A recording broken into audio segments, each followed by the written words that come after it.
Hello, everyone. My name is Monica Gleberman, and you're listening to Silence on Set podcast.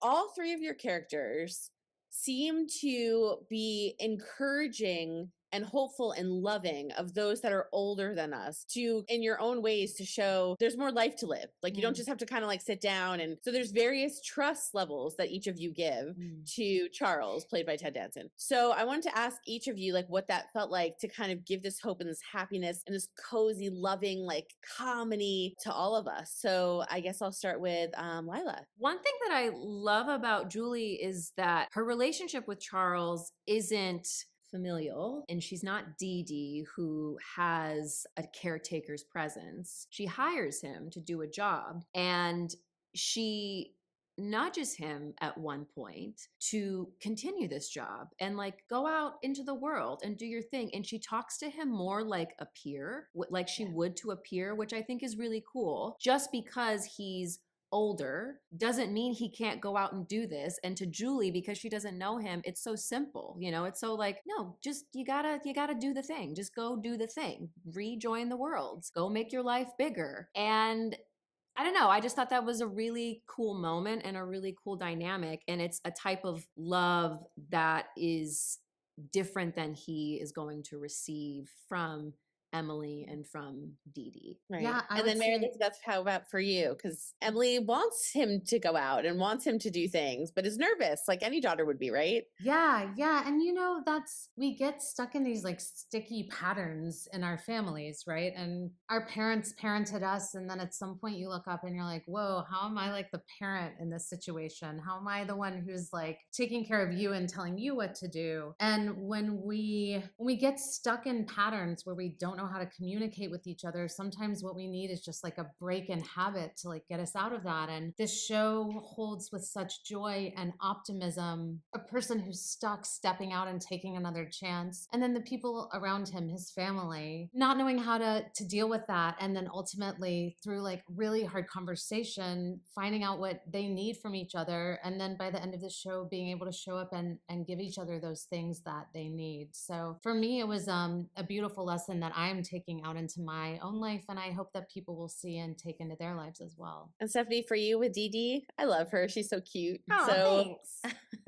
I think her main job is to take care of people, and like that is synonymous with the word cozy, right? Like you want to feel taken care of. You want to feel, and I think especially in this part of your life, if you are lucky enough to get older and retire and be sort of maybe slowing down, it doesn't mean stopping, right? And like I think that's one of the coolest things about our show is that it's not, you know, following a bunch of sexy 20-somethings. It's like the lead of the show is a legend and a comedic brilliant talent, and so are all of the guest stars that are surrounding him. Yeah. And they're all, none of them are 20 years old, you know, like they've lived, and they're here to show us what a life well lived looks like. And they're so funny and so warm and so, I don't know, just like good. They're good. This cast is good. Yeah, you're following a bunch of sexy 70-year-olds. Yeah, I'm excited for people to see them like be so good in the show. So I want to ask you guys a two-part question. One, what was it like working with Ted? Obviously, I know everyone's going to ask you this. And then also, what are you guys really excited about for fans to see? Because I watched the entire show. I fell in love with all three of you. I've loved a lot of your work, but I fell in love with all three of you. And I just re-fall in love with Ted every single time, every project he does. So love working with him. He's a delight. Most excited for people to see John Getz. I think John Getz is a delight.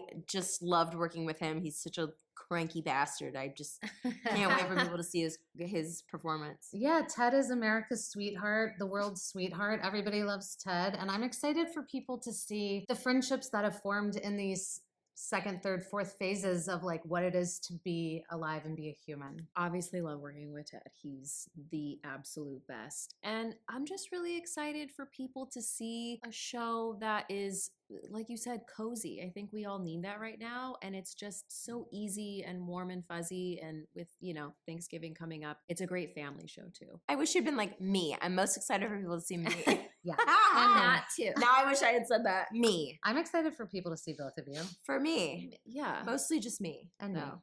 Yeah. And you. And all of us. And Ted. Yeah. Ted. America's sweetheart. Wah, wah. Ted, can we wrap you in a bubble and just keep you safe for the next 500 years? You can't go anywhere. I'm embarrassed to tell you, I am wrapped in cellophane right now. As you see it, I am tightly wrapped. We take very Okay. good care of him. Don't worry. We have to protect a national treasure. Oh, you're so nice.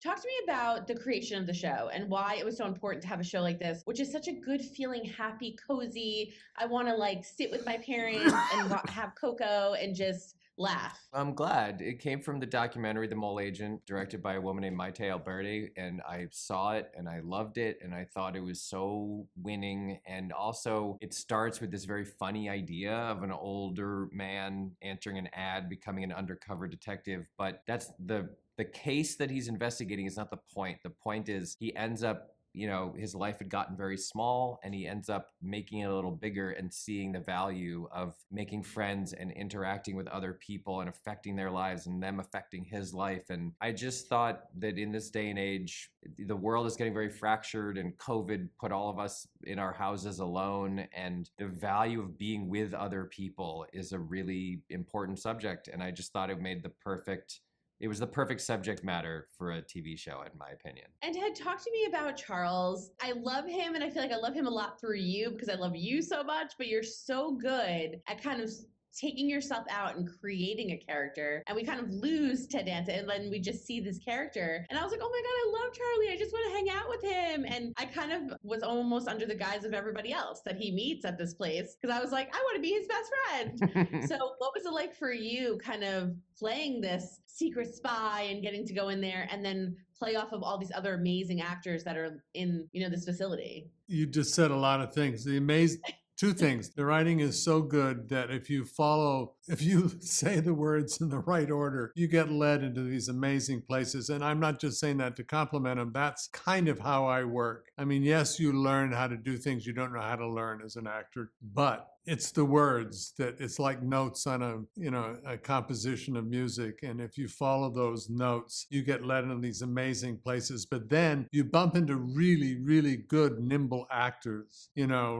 There's so many of them there. Stephen is amazing, who I got to work with. McKinley Henderson, who plays Cal. Just so many people, sorry to mention. But they're so good that your job becomes easy. You just be there and soak them up, and you end up and you go on this journey of realizing, oh, they're more important than this little mystery that I'm trying to solve. And yeah, that's it. I can kind of go for both of you, but I'll start with you, Ted. In terms of the show, you do this great content where it's just happy. I feel like, the past couple of shows have been really happy and really needed, and also shedding light on things like older people still have life and there's still things and there's still all this beauty in the world. So talk to me a little bit about taking on the project and wanting to showcase that. And then Michael, how you kind of wrote all of that to kind of intertwine and make it into such a good show that it is. Just very quickly, even before this came along, I have wanted to celebrate. I said to myself, you need to celebrate the age you are, not wish you were younger or this or that. And I really want to know what it's like to feel trying to be funny or expressing where I am in life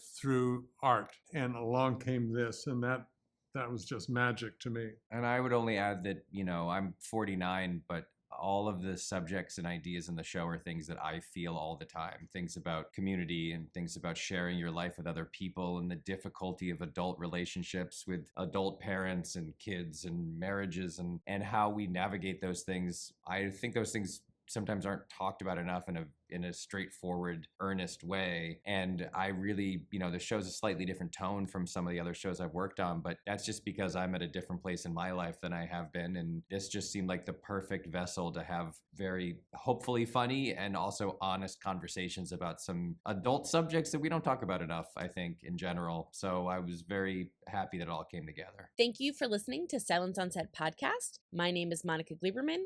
Don't forget to hit that subscribe button and stay tuned for more interviews to come.